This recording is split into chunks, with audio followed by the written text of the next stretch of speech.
there is and has been a link to GitHub Desktop from the website. In addition to linking to that page, which is simply desktop.github.com, there's a link to this guide on the GitHub website, Getting Your Project on GitHub, which is oriented around GitHub Desktop, but it also explains version control in general a little better, and Git in particular, as well as GitHub. It's very straightforward. There are pretty pictures. The screenshots are actually from an older version of GitHub Desktop because they just updated it. So if you're having any trouble with that, I encourage you to read that guide. And if you're having trouble with Git from the command line, I encourage you to try GitHub Desktop. We, of course, did learn how to commit and stuff from right inside Visual Studio Code, but that's not very helpful for cloning and stuff like that. But you can do all that stuff from desktop. So let's look at it for a minute.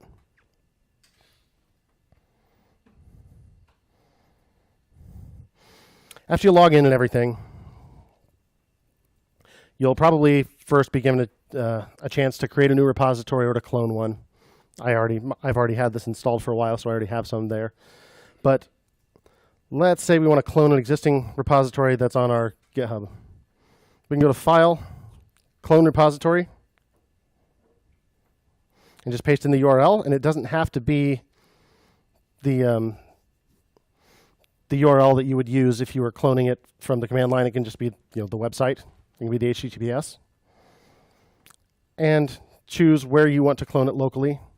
By default, it'll put everything inside a documents directory and a GitHub subdirectory. But it's even easier than that. If you have a GitHub repository that you've already found on the web, like I'm going to choose JSON people from my GitHub. It's a very basic JavaScript thing that it's a lot like People Factory, except it can also load the list of people from a JSON file that's sitting on a web server. And I want to clone it, and I just can't handle the command line. So in the clone or download box here, if you haven't noticed, there's Open in Desktop. So if I click that, it'll prompt me, open GitHub Desktop. Yep. And here I am in GitHub Desktop, that same dialog box, but with this stuff already filled out. And I can just hit clone. Now let's look at our three little things up here. The current repository, and then here's some of the other repositories, the ones that I've opened in GitHub Desktop before. The current branch of that repository, and this says fetch, and this is contextual, so depending on the state of things, that command may change. So let's fiddle around a little bit.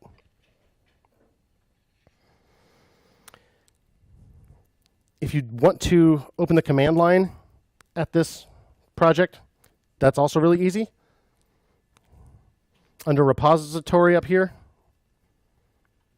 there's a view on GitHub link if you can't remember where it is on the website. There's Open in Terminal and there's Open in Finder, so you can go straight to the folder that contains it, and of course that's Explorer on Windows. And it goes right there. Open a terminal window. Repository, Open in Terminal. Opens up a new terminal window in the correct directory. So from there you could say code dot to edit it.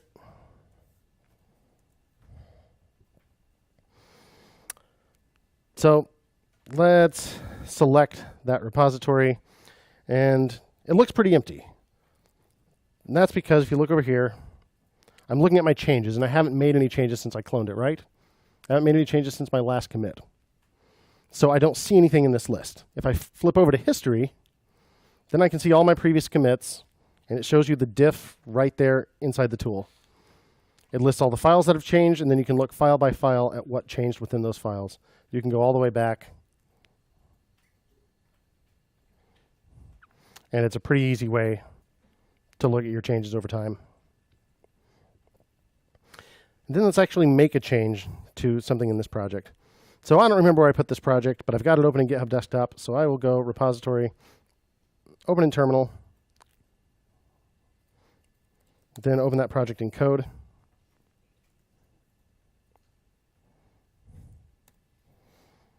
See, I've got an HTML file here. Let's have a look at that. All right, we've got a title, jQuery, Ajax, and JSON. Let's go for the easy joke. Oh my. Save it. Now we could commit from right here in Visual Studio Code, but we know how to do that, so that's no fun. Let's do it the way that's new. Back in GitHub Desktop. Now if you look at this changes, there's a big blue dot there because there are changes. One file changed, and here's the change. This line was replaced with this line. Easy enough. So down here where it says summary, I can type in my commit message. Update title with lame reference. And notice the description box. So one thing we haven't done is written long commit messages yet. But you can write a short version and a long version of your commit message. The short one is not optional. You must do that. But the long one's optional. And the GUI gives you a much easier way to enter those. Everyone familiar with the term GUI, by the way, graphical user interface? So as opposed to the command line version. So if it just requires a little more explanation than what you can do in 80 characters, and the other one isn't limited to 80 characters, but keep it under 80 characters. That's the guideline. Then you can do that here. You can go into more detail. You could use Markdown in there, and most hosts like GitHub will display it. I don't think that's necessary here, but I can just hit commit to master, and it's done. And then notice this third command up here, change to push. So I can hit push, and that's done. Now let's change more than one file at the same time.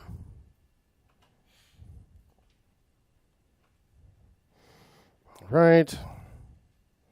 Okay, I've got this link that says this place is the happiest place on earth. I now know better. It is, in fact, https://www.fretless.com. That's the happiest place on earth. Ain't that right, Seth? Gosh darn right. Okay. And let's see. Let's make a change in the JavaScript file.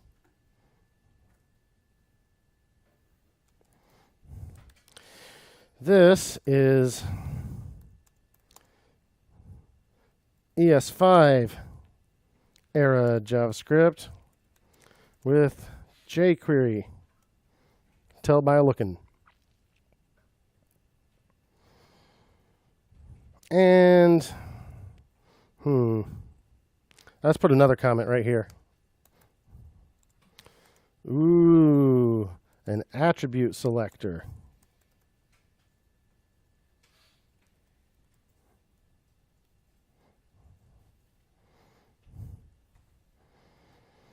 Now let's look at our changes.